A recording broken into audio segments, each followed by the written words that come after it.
Assalamualaikum warahmatullahi wabarakatuh. Perkenalkan, nama saya Najwa Sabira Anwar, selaku salah satu anggota dari kelompok 2 dalam mata kuliah Sistem Informasi Manajemen Perikanan Tangkap.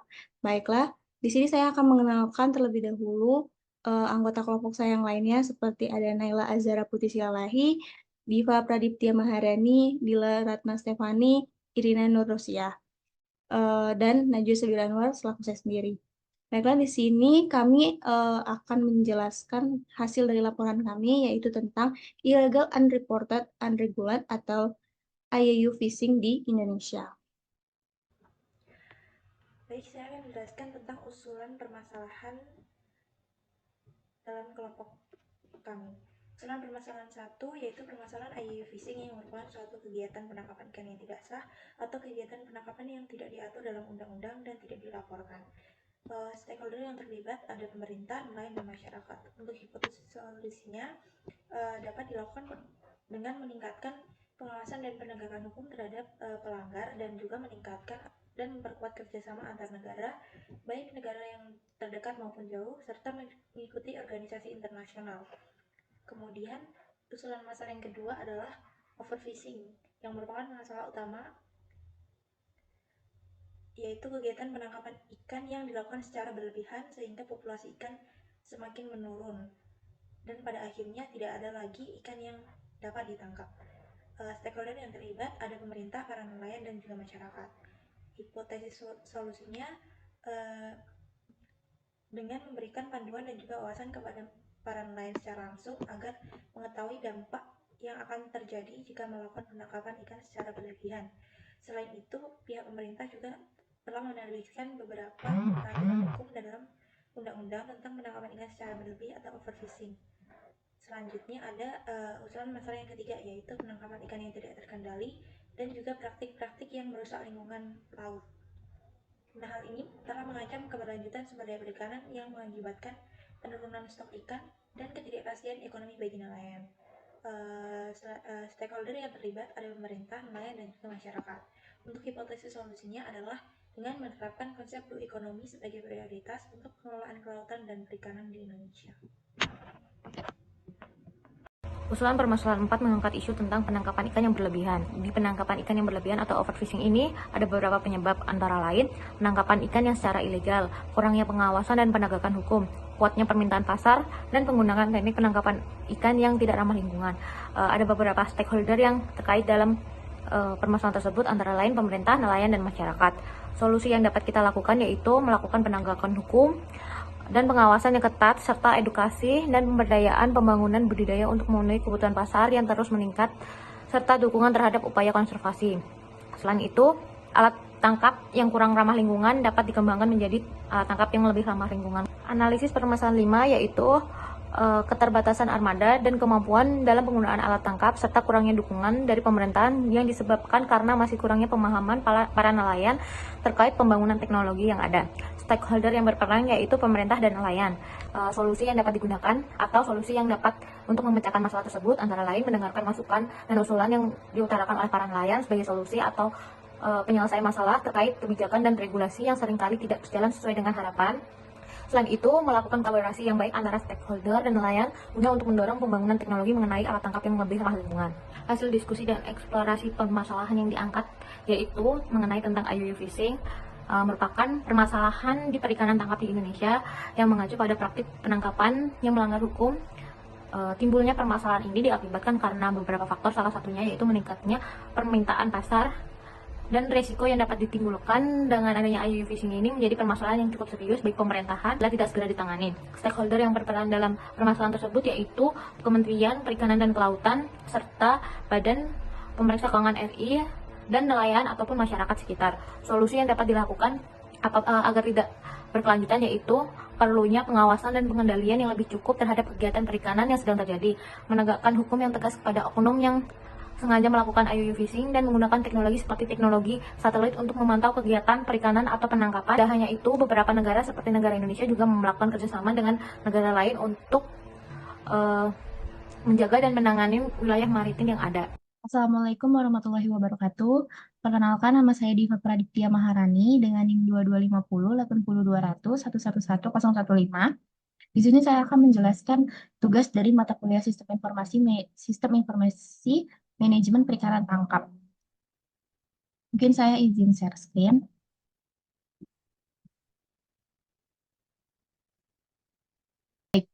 Di sini saya ke bagian eh, penjelasan mengenai eksplorasi permasalahan dan solusi awal. Jadi, eh, permasalahan yang kami angkat dari kelompok kami yaitu ada terkait IUU fishing. Jadi IUU fishing ini merupakan suatu permasalahan yang mengacu pada praktik penangkapan ikan yang melanggar hukum, yang mana itu tidak dilaporkan dan juga tidak diatur secara memadai. Nah, IUU fishing sendiri ini tuh terbagi menjadi beberapa bentuk permasalahan, di antaranya adalah illegal fishing, kemudian unreported fishing, dan unregulated fishing. Nah, terjadinya IUU fishing ini juga disebabkan oleh beberapa faktor, seperti lemahnya penegakan hukum, kemudian juga meningkatnya permintaan pasar, dan masih banyak lainnya. Selanjutnya, eh, permasalahan IUU fishing ini tidak bisa dianggap remeh, karena mengingat dampaknya itu sangat luas terhadap ekosistem laut, ekonomi, maupun kesejahteraan sosial. Risiko yang dihadapi dari permasalahan ini juga harus segera ditangani, karena permasalahan ini tuh dapat merusak ekosistem laut, penurunan stok ikan, kemudian juga dapat mengancam kelangsungan hidup spesies ikan, serta juga habitat seperti terumbu karang. Penurunan stok ikan yang diakibatkan oleh penangkapan ilegal juga dapat mengganggu keseimbangan rantai makanan laut dan mengurangi hasil tangkapan untuk nelayan. Kemudian juga dapat memicu krisis ekonomi yang meluas di komunitas pesisir. Eh, IUU fishing ini juga dapat memperburuk polusi laut dan juga penyebaran penyakit yang mana dapat berdampak negatif pada kesehatan manusia serta kualitas lingkungan laut. Untuk yang bagian kedua itu ada permasalahan pada IUU fishing. IUU fishing. Jadi permasalahan dari IUU fishing sendiri di Indonesia itu mengacu pada praktik penangkapan ikan yang melanggar hukum. Timbulnya permasalahan ini juga diakibatkan oleh beberapa faktor, salah satunya adalah meningkatnya permintaan pasar. Risiko dari IUU fishing sendiri ini tentu menjadi permasalahan serius bagi pemerintah jika tidak segera ditangani seperti itu. Kemudian untuk stakeholder itu ada Kementerian Kelautan dan Perikanan serta Badan Pemeriksa Keuangan RI dan juga nelayan dan masyarakat. Kemudian solusi yang dapat dilakukan itu tentunya dalam upaya pencegahan IUU fishing secara berkelanjutan diperlukan adanya pengawasan dan pengendalian lebih terhadap kegiatan perikanan yang sedang terjadi. Penegakan hukum juga harus tegas kepada oknum yang dengan sengaja melakukan IUU fishing dan juga menggunakan teknologi seperti teknologi satelit untuk memantau kegiatan perikanan. Itu ada rekomendasi solusi. Jadi upaya yang dapat dilakukan dari permasalahan IUU fishing sendiri ini bukan hanya terkait menegakkan hukum saja, peningkatan pengawasan ataupun peningkatan pengelolaan. Penggunaan teknologi juga perlu dijadikan solusi untuk mengatasi terjadinya IUU fishing. Dengan menggunakan teknologi dapat dinilai memudahkan beberapa perangkat pemerintah untuk mengatasi permasalahan ini. Kemudian ada beberapa teknologi juga yang dapat dijadikan solusi untuk IUU fishing sendiri. Yang pertama itu adalah penggunaan teknologi penginderaan jauh atau remote sensing. Eh, di mana teknologi penginderaan jauh sendiri ini dapat dinilai mampu untuk meningkatkan pengawasan. Nah, biasanya penginderaan jauh yang digunakan pada saat ini yaitu sistem kerja satelit Terra Modis yang digunakan untuk menentukan area potensial penangkapan ikan. Nah, sistem ini juga bertujuan untuk memperkuat pengawasan di titik yang banyak gerombol ikannya agar aman dari pencurian dan keuntungan, dan juga nelayan Indonesia bisa mendapatkan keuntungan seperti itu. Yang kedua ada teknologi pesawat tanpa awak atau UAV atau bisa kita kenal itu drone. Nah, salah satunya itu eh, drone ini dapat memberikan keuntungan dalam melakukan survei udara di lokasi terpencil atau yang sulit diakses gitu karena dia itu berada di atas ya. Kemudian fiturnya juga berguna untuk mendeteksi kegiatan perikanan ilegal, mengawasi gerak-gerik kapal serta merespon kejadian maritim dengan cepat. Dengan adanya teknologi ini, diharapkannya para pihak yang bertanggung jawab dalam pengawasan kapal juga yang keluar masuk perairan Indonesia dengan mudah dapat terdeteksi. Kemudian yang terakhir itu adalah penggunaan radar atau pemantau pantai. Radar ini bisa dijadikan alat yang mampu untuk mengatasi IUU fishing karena dapat memberikan data yang berbasis real time. Kemudian biasanya radar itu dipasang di pinggir pantai dan dapat dijadikan sebagai alat pemantau apabila ada kapal yang tidak masuk atau terdeteksi oleh satelit. Menggunakan teknologi, upaya pencegahan dengan menggunakan sistem informasi manajemen juga dapat dilakukan dengan cara membuat model menggunakan teknik data mining dan mesin. Yang mana teknik ini juga dapat membantu manajemen lebih transparansi dalam memperoleh data ataupun memasukkan data yang ada. Oke, mungkin itu saja solusi yang dapat diberikan terkait permasalahan IUU fishing ini. Perkenalkan, nama saya Nila Azara Putri Shalalahi dengan NIM 2250 8021 11113 dari kelompok 2. Di sini saya akan menjelaskan tentang alur rekomendasi ataupun flowchart dari permasalahan yang diambil, yaitu permasalahan tentang IUU fishing. Yang pertama adalah deskripsi alur dari permasalahan ini. Data yang diambil dalam permasalahan IUU fishing ini yaitu ada data jumlah stok ikan, kapal nelayan, dan juga data jalur penangkapan. Data satelit yang berasal dari BRIN berisi tentang jumlah stok ikan beserta dengan jenis kapal yang diperbolehkan keluar masuk di perairan Indonesia. KKP berperan untuk mengetahui setiap adanya kapal asing yang masuk dan jumlah ikan yang ada di perairan Indonesia. Jika berkurang jumlah hasil tangkapan pada suatu perairan, maka KKP akan melihat data yang berasal dari pelabuhan, dan pihak pelabuhan akan melakukan pengecekan data hasil tangkapan dan juga kapal yang dilaporkan setiap harinya ke pelabuhan. Jika terjadi adanya kapal asing yang melakukan penangkapan di sekitar perairan Indonesia tanpa izin, hal ini diketahui oleh pihak nelayan, maka dapat diberitahukan ke pihak yang berwajib karena dapat merugikan nelayan dan juga negara. Selain itu, nelayan juga menjadi pihak yang dapat merasakan dampak dari permasalahan ini dan dapat juga menjadi pihak yang melaporkan. Ada juga pihak Bakamla dan polisi air merupakan badan yang akan menindaklanjuti permasalahan yang terjadi di lautan. Lalu pihak-pihak yang terlibat itu ada BRIN atau Badan Riset dan Inovasi Nasional, kemudian ada KKP, pelabuhan, nelayan, dan juga Bakamla atau Badan Keamanan Laut atau biasa disebut dengan polisi air. Lalu aktivitas yang berkaitan dengan sistemnya, yang pertama, pihak nelayan akan melaporkan hasil tangkapan setiap harinya kepada pihak enumerator. Lalu pihak enumerator akan mencatat hasil tangkapan beserta dengan kode kapal yang melakukan penangkapan. Lalu setelahnya melaporkan hasil dari tangkapan tersebut ke pihak pelabuhan. Pihak pelabuhan akan memasukkan data yang telah tercatat oleh pihak enumerator dan melakukan pengecekan setiap bulannya. Apabila terjadi penurunan dari hasil tangkapan oleh nelayan, maka pihak pelabuhan akan melaporkan ke KKP. Pihak KKP yang bertanggung jawab atas semua kegiatan dan juga pengelolaan sumber daya laut dan perikanan yang memiliki semua data. Selain itu, KKP sendiri juga bekerja sama dengan pihak BRIN, di mana lembaga ini yang mengelola satelit yang dapat mendeteksi kapal dan juga stok ikan yang ada di perairan. Lalu, pihak BRIN akan melakukan deteksi ataupun kontrol kapal yang keluar masuk di perairan.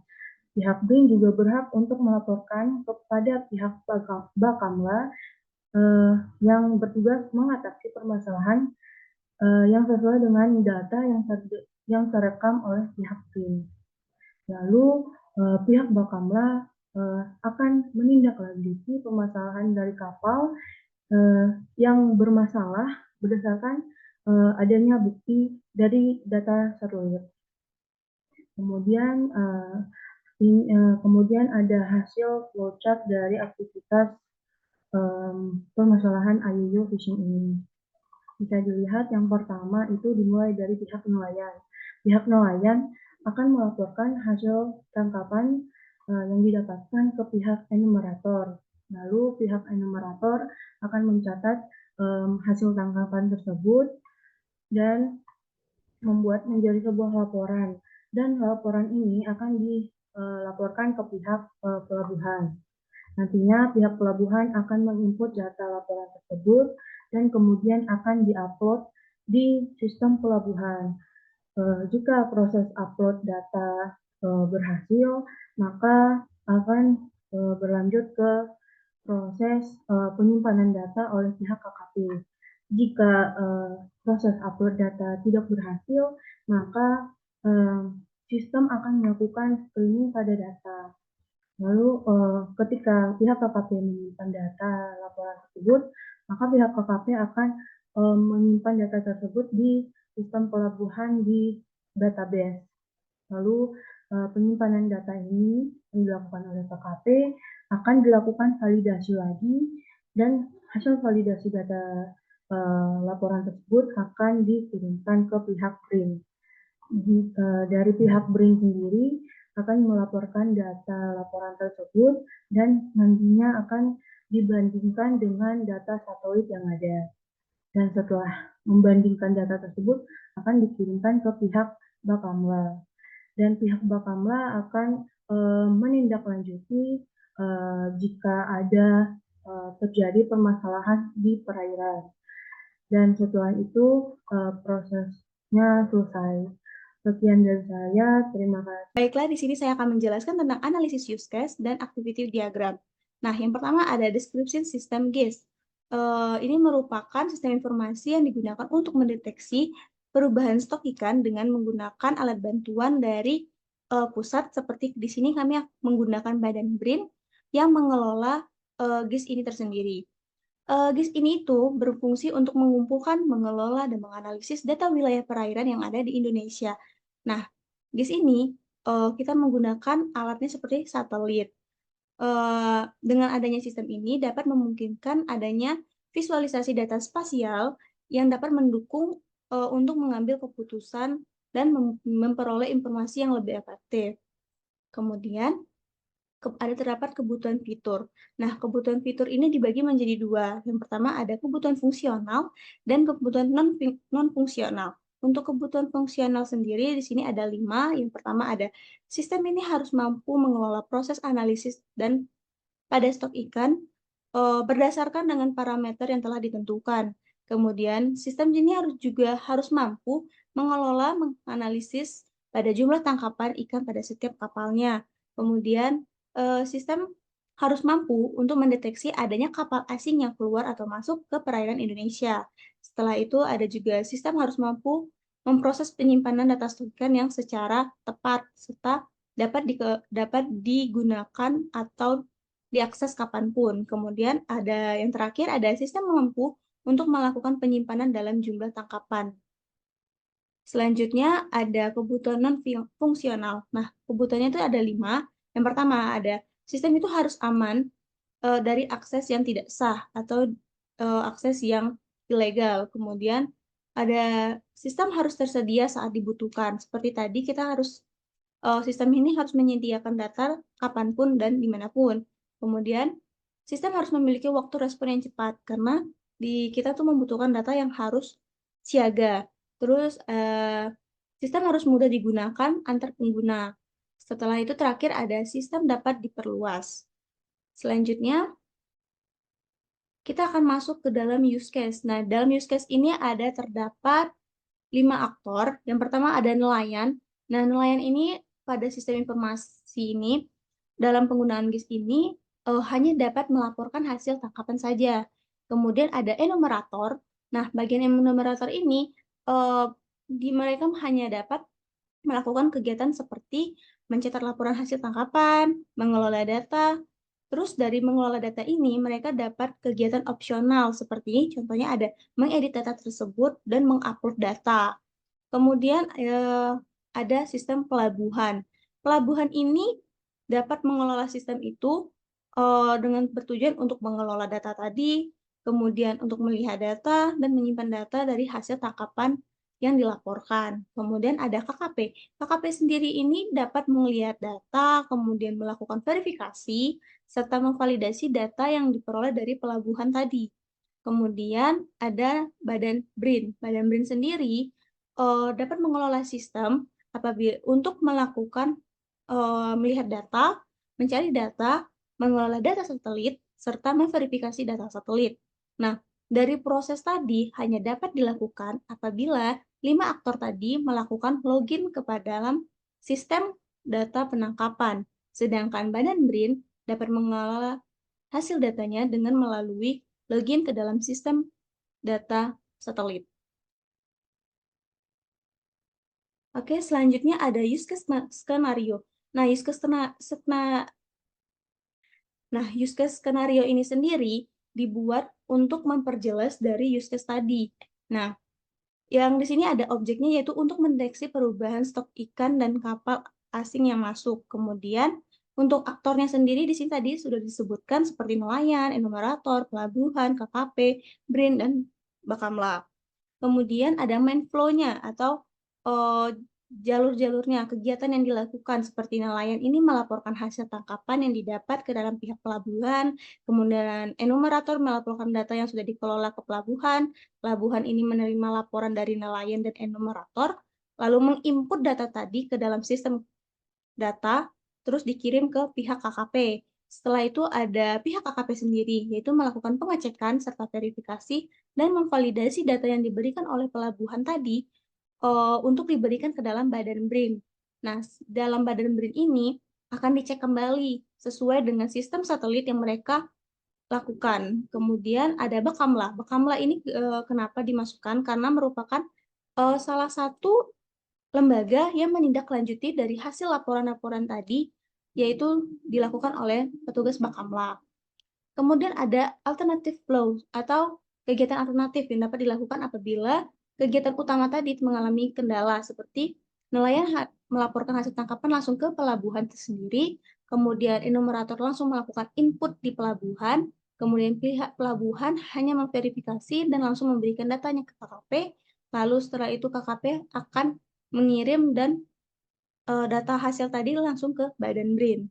Setelah itu, setelah kejadian, maka solusi yang kita dapatkan di sini yaitu seperti hasil tangkapan dapat kembali normal seperti awal dan pencuri hasil tangkapan serta kapal asing yang masuk akan dapat ditindaklanjuti oleh pihak Bakamla.